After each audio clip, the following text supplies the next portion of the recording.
Sa mundong ito, ang bawat nilalang, maliit man o malaki, mahirap man o mayaman, tao man o hayop, ay may itinakdang sandali ng kamatayan. Walang sinuman ang makakatakas sa tawag ng Allah. Ang kamatayan ay hindi pili-pili.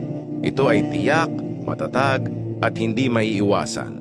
Tulad ng sinabi sa Quran, "Kullu nafsin za'iqatul maut," bawat nilalang ay makakaranas ng kamatayan.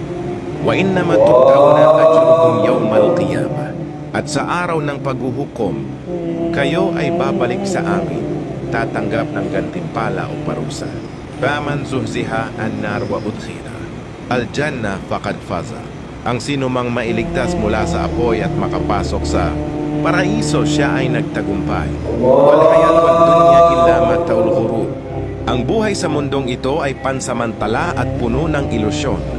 Ang kamatayan ay sandali ng paghinto ng tibok ng puso at hininga, ngunit hindi ito wakas.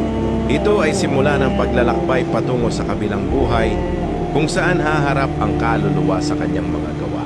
Ang mayamang tao ay hindi makakapagligtas sa kanyang kayamanan. Ang makapangyarihang pinuno ay hindi makakaiwas sa kanyang tadhana.